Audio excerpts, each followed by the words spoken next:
Welcome to your podcast, Leadership is Tricky, where we'll tackle various topics, challenges, and experiences as it relates to your investment in leadership. So, let's design success together. Now your hosts. Hey everyone, Erick and Steven back with Leadership is Tricky. Welcome back to your podcast. Hey, what's up, Steven?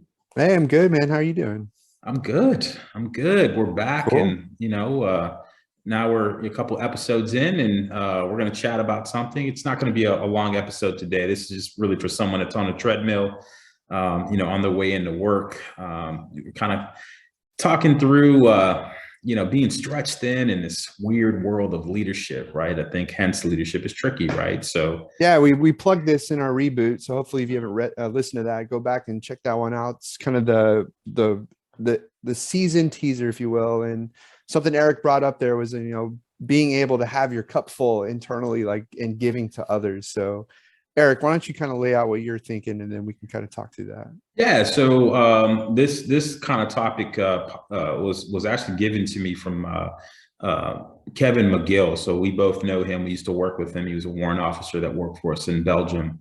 And I had put a post out there on LinkedIn about, really the last 6 to 8, maybe about 10 months now, where, I was really struggling with, I was giving so much of myself to everyone and everything, right? So just to put it in a little bit of context, if you haven't listened to the first episode, I was going through some change in job positions. I was going through some family changes and issues, and, within our family with mental health at the time. We were moving the kids in a new environment, trying to finish up, my second degree. And then we were trying to get the business off the ground. And then all of the mentorship, all of the sessions, it all came to a head where I was just done, right? I didn't have anything left to give. So my cup was empty. Yeah.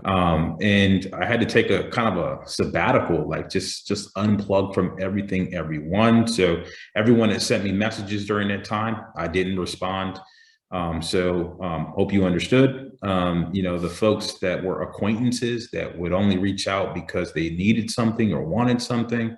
Right. I cut a lot of folks out, and really focused on those meaningful connections and really just reflection of myself. So asked my brothers to come out. They came out to visit me over the Thanksgiving holiday. We went out to the mountains. We had a lot of, laughs and chats and a lot of reflection as we were kind of climbing to the top of Germany. And when I got up there, it was extremely serene and calm and complex all in the same, because I'm scared of heights. But it was cool to just unplug. And then I took a few more weeks off to just spend time with the family, right? Just to make sure that everyone within my bubble was good. And then reached out to folks like yourself, Steve, my close family, my close friends like Michelle Bolos and, Nick Glatz. And we just had conversations about, exactly that, right? Is how do I keep my cup full and still able to give and live my purpose, which is that of service. So that's kind of the background. I heard a lot there, and let's go through this step by step, because you talked about, you identified your cup being empty. You identified you were stretched thin, and basically you could not pour anymore because your cup was empty. Like, you had that moment of, I guess you just hit your limit, and everybody has that, whatever that looks like to them. Hopefully it's not as, well, let's get into that in a second here. So my first question to you would be, is it healthy to let the cup get empty in the first place? Now that I look back on it, the answer is no. Sure. Right. But one of the things is, you talk to mentors and stuff like that, they try to give you feedback, and you try to, see how I can apply all that. But one of the things that about me is that I don't do things half-assed. No, you don't. You're all in. And you tell people, I'm all in. You got to be all in with me. Right. So there's a lot of times I go all in, and if folks aren't all in with me, I end up taking it over and then trying to force the results. Yes. If people tell me they want to do professional development, I go out, I do the research, hell, I'll even do the paperwork to get you there, right? Reach out to my network, et cetera. But then I find out that folks weren't really that passionate about it. So I've expended a lot of time, favors, et cetera, right? And then the end result is that the person wasn't really that passionate and they don't benefit from it. Well, let's pull the thread on that though. So for a second there, you said someone tells you they have like a desire to do something. Right. And then you, as this mentor, leader, person that just cares about others, you're like, all right, let's go all in. Do you think maybe there was a lost opportunity right at the beginning of, let's set a goal expectation? Like, what does attainment of whatever you're trying to do look like for you? And then you kind of adapting to that versus you putting your spin on it, maybe not having that common ground of the poor level, if you will. No, that's really a good question and point, right? So now when I look back, I actually read a book called Leadership on the Line, right? It talks about adaptive leadership and it talks about giving the work back to people. And that was an aha moment for me, is that I need to be able to help nudge people along, even if I'm using my network, but then giving the work back to them to reach their goal, right? We both have the same goal, right? Is to ensure that they get that professional development or they obtain their goal, right? That's part of my purpose of wanting to serve. But I have to find that moment, right? That provisional handoff, if, you know, for lack of better words, to say, here's the work, go do, then come back, right? And I kind of step in and out of their path to help guide, coach, right? So they can obtain their goal, instead of taking the work on myself, right? That I need to throttle back my passion. That's a good word for it, passion. Right. Well, so I'll be very honest. Like you and I think have had these moments before where we talk about something, you know, like you getting into golf. This is a great example of you getting into golf. I'm going to tell everybody what happened when you and I went and played for the first time. And, my expectations of that, just to be fully transparent, was I just wanted a golf buddy. I wanted to get to know you better, Eric. Because when we went out to the range the first time just to go hit balls, you and I wouldn't say we were acquaintances. I don't think we were really friends yet. For whatever reason, we just didn't have that moment yet. But we went to the range. I think you got a little bit of the bug of golf, but I think you're what you thought you needed to pour into golf was way higher than what I was looking at just with you and I. Like I wanted to go hang out with you, get to know you, have someone to go on the course and just, you know, just have fun with, basically. That's what I was looking at. And if you wanted to get better, maybe I'll throw you, I mean, we could always like throw tips at each other and, you know, watch golf videos and do like little things like that. But you went all in, like way farther than I thought. Cause you talked about, you went like the next day, if I'm not mistaken, and hit like 200 or 300 balls, like something crazy like that. And then you had all these blisters all over your hands. And I'm looking at you like, what are you doing? It was the funniest thing, but it gave me a little insight into what Eric is like. Like when you commit, you go like 5 times more than most people do, which that's just who you are. And that's just one example, I think, of, you know, you and I kind of like having a moment there. And, you know, you got me motivated, I'll say, because, you know, I dabble in golf and I was like really committed back in the day when I was a single man, not having to take care of a lot of other responsibilities. And I've since kind of pulled back, but you got me more interested in golf, which was a really good thing. And we did some trips and things like that. But that's just one example of maybe a misaligned initial goal that maybe we should have just like had a chat about, been like, hey, why do you really want me to go out and play golf with you? Well, I don't know. I'm just throwing that out there as an example. Yeah. So I think a part of it. So someone told me once, you know, Krisha. So Krisha would always tell me that my expectations of myself are a lot higher than others' expectations of me. Right. There you go. I do have high expectations. I remember when we went out to the golf course, I was like, damn, I can't hit this white ball. Right. and be fun, you know, and to be frank, I mean, I was looking for something that would fill my void of basketball, because I played basketball my whole life. I played football, you know, I played sports. Right. So I was like, okay, my knees aren't bad. You know, I've you know, expanded horizontally instead of vertically. Right. Right. I need to find something to fill that void. And when I went out there with golf, it was a challenge. Right. And I didn't want you to be better than me. I really There, didn't. so there it is. I'm That glad you competitive got to. juice, that But why competitive juice though? was there. So you wanted to be better than me, and I just wanted to hang out with you. There's the misaligned right Yeah, but there. we weren't friends yet, right? We were acquaintances, So right? that's what. So, Okay, all right. right, That's a you real know, talk now. yeah, get out of here. It's like, and then I think we had another gentleman with us too, right? And I was like, okay, we're all starting him. Well, he and I were starting at the same place. I was like, well, I want to be better than him tomorrow, right? Yeah, I still had videos of that session at the range because I was recording it to see my swing path and all these things that I had Googled the night before, and my hands still lock up sometimes too from from playing golf. But no, that was yeah. So I'll just say I think that's one example. And I mean, so we're talking cup is empty, and how do you pour when maybe there's nothing there? I think, like I said, I had a moment with golf myself because I was all in, but then other priorities took place, and then that kind of dropped off.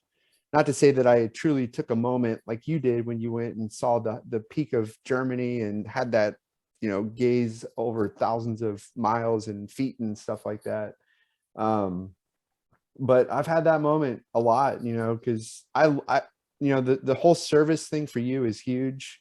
I just I like helping people. I think that's part of my inner being and inner why.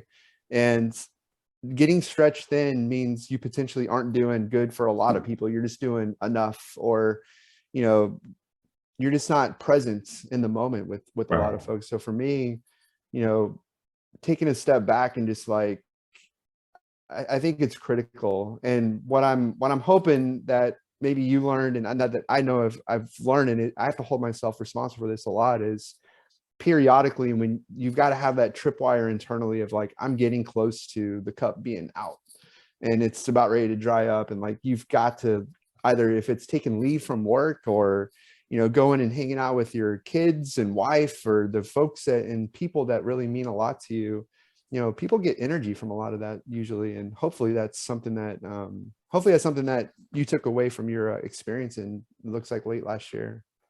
Yeah, I think it was that. And then, we both have kids, right? And kids get to a certain point where they're like, hey, I miss you. I need more time.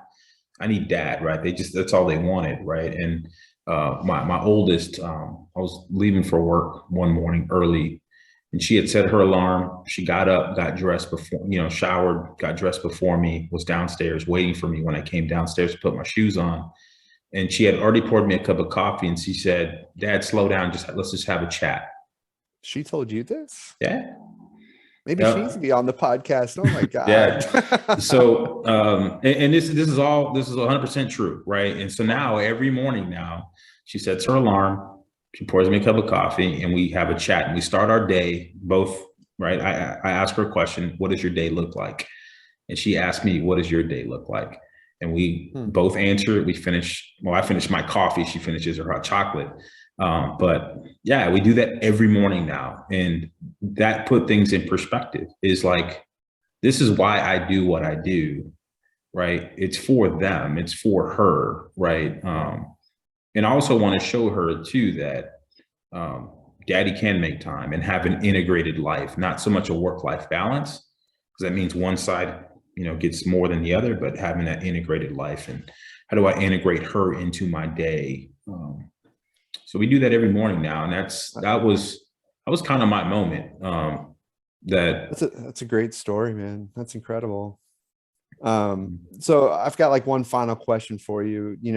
We're talking about cup being empty. We're talking about how do you pour from that potentially empty cup. I guess the last question I have is, the people that you lead or the folks that are around you looking for that guidance and just more water or whatever that happens to be from your cup.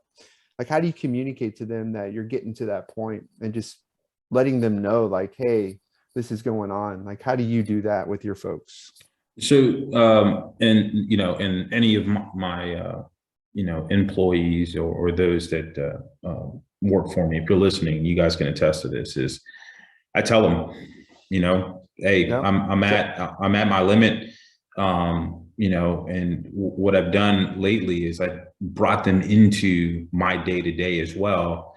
So that way they can see exactly that, hey, I am stretched thin. This is where I need your help. And I've given them some of those complex challenges to go out and solve. And not all, but most they've accepted that challenge, and they love being a part of the greater piece. I think a lot of times as leaders, we take on a lot, right? Because we want to shield our people from it. Yeah. Or there's the opposite. We delegate everything to them and then they're stretched thin, right?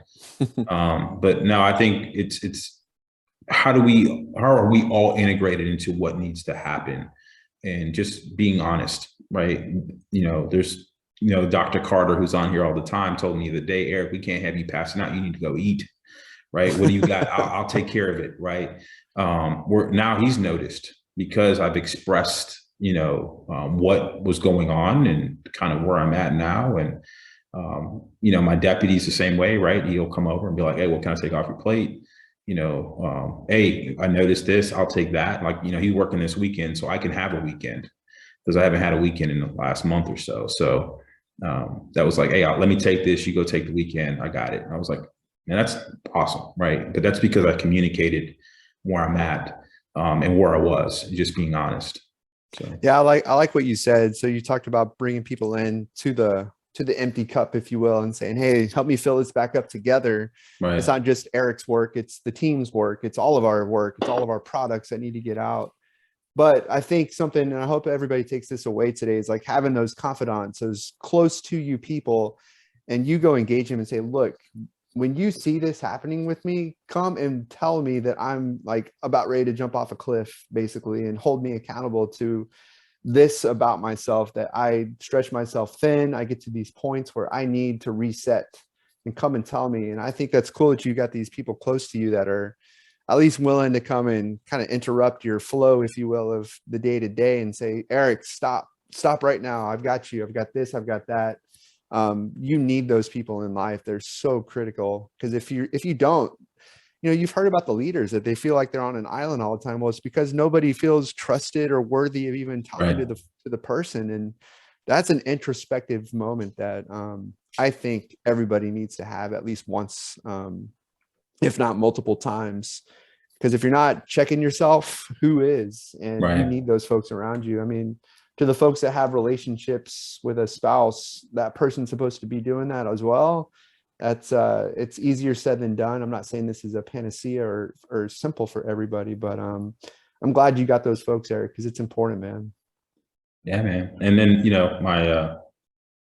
I will tell you, like my wife, for example, she noticed that as well. So it was great for her to come online and say, hey, I've got this stuff, right? Don't worry about this. I've got that, right? But then I also see it in her, like where I can step in and help her with the kids, like today, right? Go out and shop with the oldest, and I've got the little one, right? Yeah, man.